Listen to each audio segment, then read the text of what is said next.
Hi friends, அனைவருக்கும் வணக்கம்.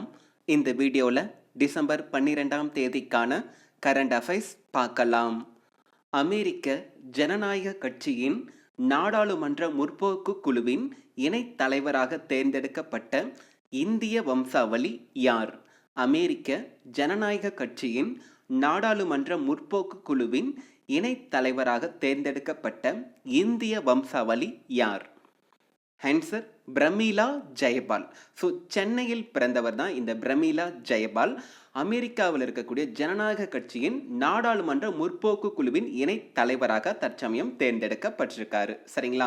So இந்த குழு பார்த்தீங்கன்னா, அதாவது முற்போக்கு குழு பார்த்தீங்கன்னா, ஜனநாயக கட்சியின் தீவிர இடதுசாரி உறுப்பினர்களை கொண்ட ஒரு குழு. கடந்த 1991ஆம் வருடம் உருவாக்கப்பட்டது. சரிங்களா? இந்த குழுவோட முக்கிய வேலை என்னன்னு பார்த்தீங்கன்னா, அமெரிக்காவில் சமூக நீதி மற்றும் வேலை வாய்ப்பு இது போன்ற விவகாரங்களில் அக்கட்சிக்கு, அதாவது இந்த ஜனநாயக கட்சிக்கு வழிகாட்டுதல் மற்றும் அறிவுறுத்தல்களை வழங்கக்கூடிய ஒரு குழு தான் இது. சரிங்களா? ஸோ நம்ம இந்திய வம்சாவளியை, அதாவது சென்னையில் பிறந்தவரான இந்திய வம்சாவளியை சேர்ந்தவரான இந்த பிரமீளா ஜெயபால் தான் பார்த்தீங்கன்னா அமெரிக்க ஜனநாயக கட்சியின் நாடாளுமன்ற முற்போக்கு குழுவின் இணை தலைவராக தேர்வு செய்யப்பட்டிருக்காரு. 2024ஆம் ஆண்டில் நிலவுக்கு செல்ல உள்ள நாசா குழு விண்வெளி வீரர்களில் இடம் பிடித்த இந்திய வம்சாவளி விண்வெளி வீரர் யார்? 2024ஆம் ஆண்டில் நிலவுக்கு செல்ல உள்ள நாசா குழு விண்வெளி வீரர்களில் இடம் பிடித்த இந்திய வம்சாவளி விண்வெளி வீரர் யார்? ஆன்சர் ராஜா சாரி. ஸோ இவருடைய முழு பெயர் என்னன்னு பார்த்தீங்கன்னா ராஜா ஜான் உர்புதூர் சாரி. ஸோ சிம்பிளாக நான் ராஜா சாரின்னு கொடுத்துருக்கேன். ஸோ இவர் ஒரு இந்திய வம்சாவளி அப்படின்ட்டு சொல்லலாம். வருகின்ற 2024 இந்த வருடத்தில் நாசா, சரிங்களா, அமெரிக்காவில் இருக்கக்கூடிய நாசா அமைப்பு என்ன பண்ணுறாங்கன்னா, நிலவில் பல்வேறு ஆய்வுகளை மேற்கொள்ள கிட்டத்தட்ட 18 விண்வெளி வீரர்கள் கொண்ட ஒரு பட்டியலை வெளியிட்டிருக்காங்க. சரிங்களா? ஸோ அந்த 18 பேர்கள் கொண்ட பட்டியலில் நம்ம இந்திய வம்சாவளியை சேர்ந்த ராஜா சாரி இடம் பிடிச்சிருக்காரு.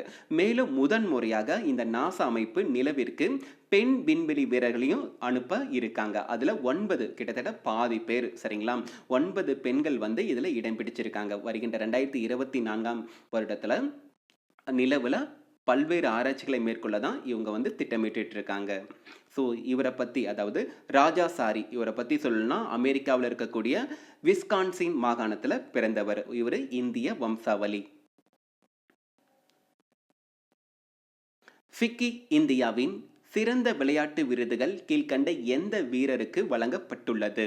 ஃபிக்கி இந்தியாவின் சிறந்த விளையாட்டு விருதுகள் கீழ்கண்ட எந்த வீரருக்கு வழங்கப்பட்டுள்ளது?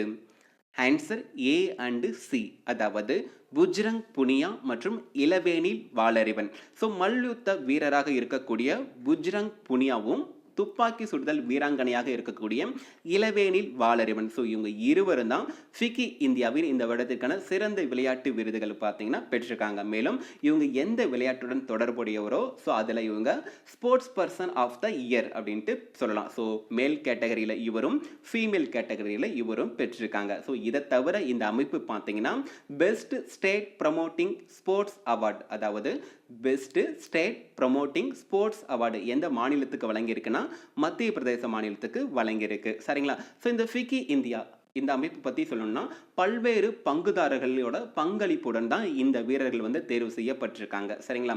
இந்த அமைப்பை federation of Indian commerce and industry, federation of Indian commerce and industry அப்படின்ட்டு சொல்லுவாங்க. 2020ஆம் ஆண்டின் மிக சிறந்த நபர்களாக அமெரிக்க டைம் இதழ் யாரை தேர்ந்தெடுத்துள்ளது? 2020ஆம் ஆண்டின் மிக சிறந்த நபர்களாக அமெரிக்க டைம் இதழ் யாரை தேர்ந்தெடுத்துள்ளது? ஆன்சர் பி அண்ட் சி, அதாவது அமெரிக்காவின் புதிய அதிபராக தேர்ந்தெடுக்கப்பட்ட ஜோ பிடனும் மற்றும் அமெரிக்காவின் முதல் பெண் துணை அதிபராக தேர்வு செய்யப்பட்ட கமலா ஹாரிஸ், இவங்க இந்திய வம்சாவளியை சேர்ந்தவங்க தான். இவங்க இருவரும் தான் இந்த வருடத்துக்கான டைம் இதழின் person of the year. So இருவரும் இணைந்து ஒன்றாக பர்சன் ஆஃப் த இயரை வந்து வென்றிருக்காங்க. சரிங்களா? ஸோ இந்த டைம் இதழ் அமெரிக்காவை சேர்ந்த டைம் இதழ் பார்த்தீங்கன்னா மேலும் பல்வேறு கேட்டகரியில் தேர்வு செய்திருக்காங்க பல்வேறு நபர்களை. அவங்க யார் யாருன்ட்டு நம்ம பார்த்துடலாம். ஸோ இந்த வருடத்திற்கான என்டர்டைனர் ஆஃப் த இயர் யாருக்குன்னா கொரியாவோட பாப் குரூப் பிடிஎஸ் இந்த குரூப்புக்கு வந்து வழங்கியிருக்காங்க. அதே போல் athletic of the year basketball வீரராக இருக்கக்கூடிய லெப்ரான் ஜேம்ஸ் இவரை வந்து தேர்வு செய்திருக்காங்க. அதே போல பிஸ்னஸ் பர்சன் ஆஃப் த இயராக ஜூம் இந்த செயலியை கண்டுபிடித்த அதாவது ஃபவுண்டரான எரிக் யுவானை வந்து தேர்வு செய்திருக்காங்க. சரிங்களா? ஸோ இதில் முக்கியமானது பார்த்தீங்கன்னா பர்சன் ஆஃப் த இயர் யாருன்னா ஜோ பிடனும் கமலா ஹாரிஸும் தேர்வு செய்திருக்காங்க இந்த டைம் இதழ்.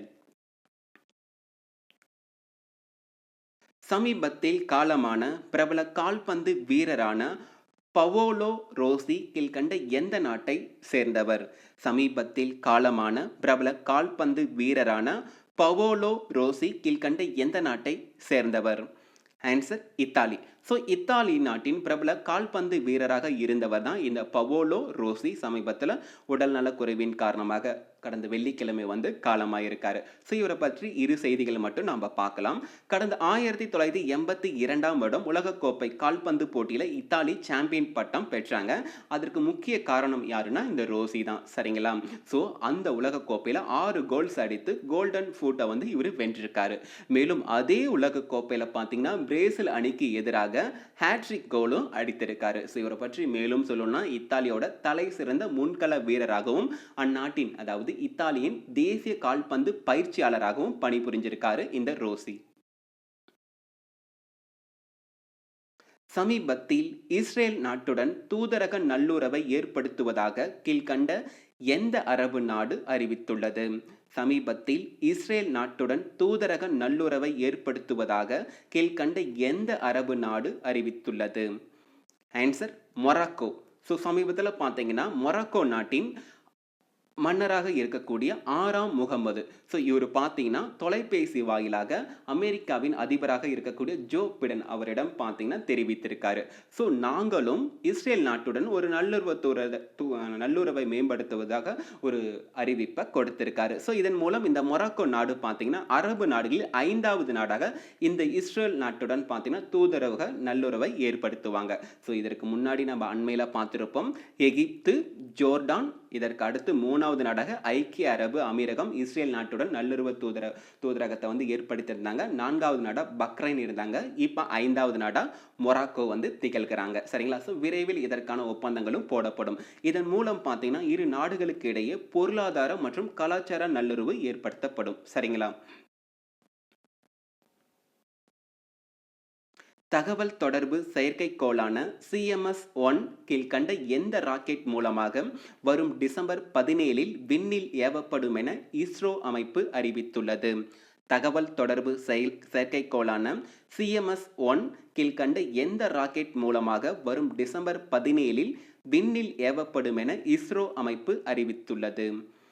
ஆன்சர் PSLV-C50 அதாவது போலார் சேட்டலைட் லான்ச்சிங் வெஹிக்கிள்னு சொல்லக்கூடிய இந்த PSLV-C50 இந்த ராக்கெட் மூலமாகத்தான் வருகின்ற டிசம்பர் 17 பார்த்தீங்கன்னா CMS-1 என்ற தகவல் தொடர்பு செயற்கைக்கோள் பார்த்தீங்கன்னா ஸ்ரீஹரிகோட்டாவில் இருக்கக்கூடிய சதீஷ் தவான் ஆராய்ச்சி மையம் இங்கே இருக்கும் 2வது ஏவுதளத்திலிருந்து இந்த ராக்கெட் செலுத்தப்படும் விதமாக இஸ்ரோ அமைப்பு சமீபத்தில் அறிவிப்பு கொடுத்திருக்காங்க. இது பார்த்தீங்கன்னா தகவல் தொடர்பு செயற்கைக்கோள் தான். சரிங்களா? இந்த ராக்கெட் அதாவது PSLV-C50 சொல்லக்கூடிய இந்த ராக்கெட் பார்த்தீங்கன்னா 6 உந்து விசை சக்தியுடன் தயாரிக்கப்பட்டது. அதாவது 6 ஸ்ட்ராப் ஆன்ஸ் அப்படின்ட்டு சொல்லுவாங்க. இந்த தொழில்நுட்பத்துடன் தயாரிக்கப்பட்டது அப்படின்ட்டு சொல்றாங்க.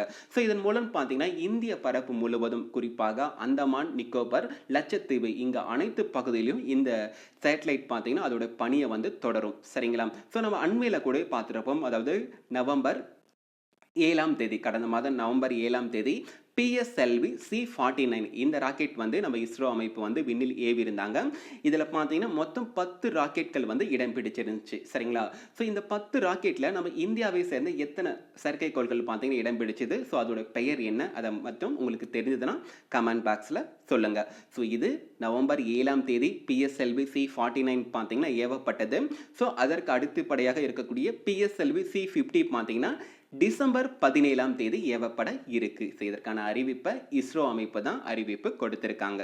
ஸோ இஸ்ரோ இதை பற்றி சொல்லணும்னா இந்தியன் ஸ்பேஸ் ரிசர்ச் ஆர்கனைசேஷன் சொல்லக்கூடிய அமைப்பு கடந்த 1969 ஆகஸ்ட் 15ஆம் தேதி நிறுவப்பட்டது. தற்போதைய சேர்மனாக கே சிவன் இருக்காங்க. ஹெட் குவார்ட்டர் பார்த்தீங்கன்னா பெங்களூர்ல இருக்கு. சமீபத்தில் இந்தியா மற்றும் கீழ்கண்ட எந்த நாட்டுக்கும் இடையே 9 முக்கிய துறைகளில் ஒப்பந்தங்கள் கையெழுத்தாகி உள்ளன?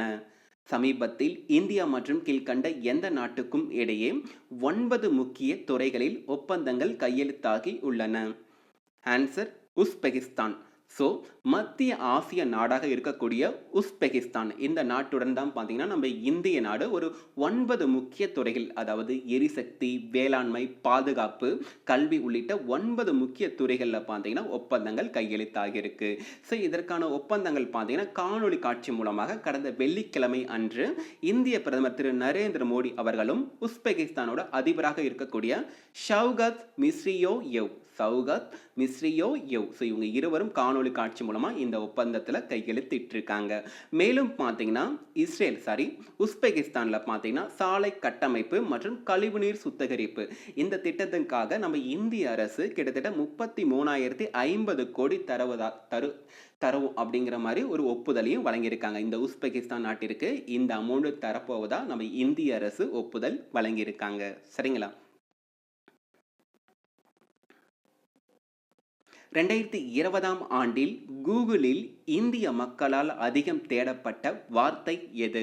2020ஆம் ஆண்டில் கூகுளில் இந்திய மக்களால் அதிகம் தேடப்பட்ட வார்த்தை எது? Answer IPL. அதாவது இந்தியன் பிரீமியர் லீக்னு சொல்லக்கூடிய இந்த ஐபிஎல் வார்த்தை தான் இந்த வருடம் 2020ஆம் ஆண்டில் இந்திய மக்களால் கூகுளில் அதிகம் தேடப்பட்ட வார்த்தையாக இருக்குன்ட்டு இந்த கூகுள் நிறுவனம் ஒரு அறிவிப்பை வழங்கியிருக்காங்க. சரிங்களா? ஸோ நம்மளுக்கு அனைவருக்கும் தெரிந்த ஒரு வார்த்தையான கொரோனா வைரஸ் இதையே இந்த ஐபிஎல் பீட் பண்ணியிருக்கு. சரிங்களா? ஸோ சர்வதேச அளவில் பார்த்தீங்கன்னா corona virus US election result இது அடுத்தடுத்த இடங்களை பிடிச்சிருக்காங்க. ஸோ இந்திய அளவில் இந்திய மக்களால் அதிகம் தேடப்பட்ட வார்த்தை எதுனா ஐபிஎல். சர்வதேச அளவில் பார்த்தீங்கன்னா கொரோனா வைரஸ் முதலிடத்தில் இருக்காங்க. இதே போல கடந்த வருடம், அதாவது 2019ஆம் வருடம் கூகுளில் இந்தியர்களால் அதிகம் தேடப்பட்ட வார்த்தை எதுனா ஐசிசி கிரிக்கெட் வேர்ல்டு கப் அப்படின்ட்டு சொல்றாங்க. சரிங்களா? ஸோ இந்த வருடம் ஐபிஎல். ஸோ இதுல இருந்து உங்களுக்கான ஒரு வினா கேட்குறேன். சரிங்களா? ஸோ இந்த வருடம் ஐபிஎல் பார்த்தீங்கன்னா ஐக்கிய அரபு அமீரகத்தில் நடைபெற்றது. சரிங்களா? ஸோ இந்த வருடம் ஐபிஎல் இதை யார் வின் பண்ணியிருக்காங்க? ஸோ அவங்க எத்தனாவது முறையாக வின் பண்ணியிருக்காங்க? அதை உங்களுக்கு தெரிஞ்சதுன்னா கமெண்ட் பாக்ஸில் சொல்லுங்கள். சரிங்களா? சர்வதேச உலகளாவிய சுகாதார பாதுகாப்பு நாள் எந்த நாளில் அனுசரிக்கப்படுகிறது? சர்வதேச உலகளாவிய சுகாதார பாதுகாப்பு நாள் எந்த நாளில் அனுசரிக்கப்படுகிறது?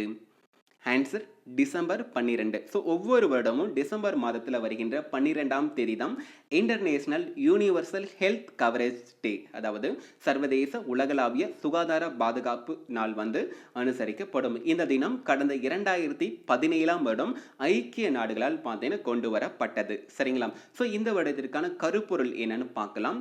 Health for all, protect every one. Health for all, protect every one. So இதுதான் இந்த வட்டத்திற்கான கருப்பொருள். ஸோ இதே தினத்தில் இன்னொரு முக்கிய தினமும் இருக்குது. அது என்னன்னு நம்ம பார்க்கலாம். சர்வதேச நடுநிலைமை தினம், அதாவது இன்டர்நேஷனல் டே ஆஃப் நியூட்ரலிட்டி. சரிங்களா? ஸோ இதுவும் இந்த தினத்திற்கான ஒரு முக்கியமான தினம் தான். சரிங்களா? இதையும் கொஞ்சம் நோட் பண்ணிக்கோங்க. ஸோ இன்னைக்கான ஷார்ட் நியூஸ் நம்ம பார்க்கலாம். ஸோ சமீபத்தில் நம்ம பார்த்துருப்போம் பிஎம் வாணி இந்த திட்டத்திற்கு மத்திய அமைச்சரவை ஒப்புதல் வழங்கியிருந்தாங்க. இந்த திட்டத்தோட முக்கிய குறிக்கோள் என்னன்னா இந்திய நாடு முழுவதும் பொது இடங்களில் வைஃபை இணைய சேவை வழங்கக்கூடிய ஒரு திட்டம். சரிங்களா? ஸோ நம்ம அண்மையில் பார்த்துருப்போம். இதற்கான ஆங்கில விரிவாக்கம் அப்போ நான் உங்ககிட்ட கொடுத்துருக்க மாட்டேன். ஸோ அதை இப்போ நான் கொடுத்துருக்கேன், நோட் பண்ணிக்கோங்க. ஸோ பிஎம் வாணி இதோட விரிவாக்கம் ஆங்கிலத்தில் என்னன்னு பார்த்தீங்கன்னா prime ministers wifi access network interface. Prime minister wifi access network interface. So இதுதான் பிஎம் வாணியோட விரிவாக்கம். சரிங்களா? ஸோ நோட் பண்ணிக்கோங்க. ஸோ இதனுடன் இன்றைய கரண்ட் அஃபேர்ஸ் முடிஞ்ச நண்பா. இந்த வீடியோ உங்களுக்கு ரொம்பவே பயனுள்ளதாக இருந்தால் உங்கள் நண்பர்களுக்கும் ஷேர் பண்ணுங்கள்.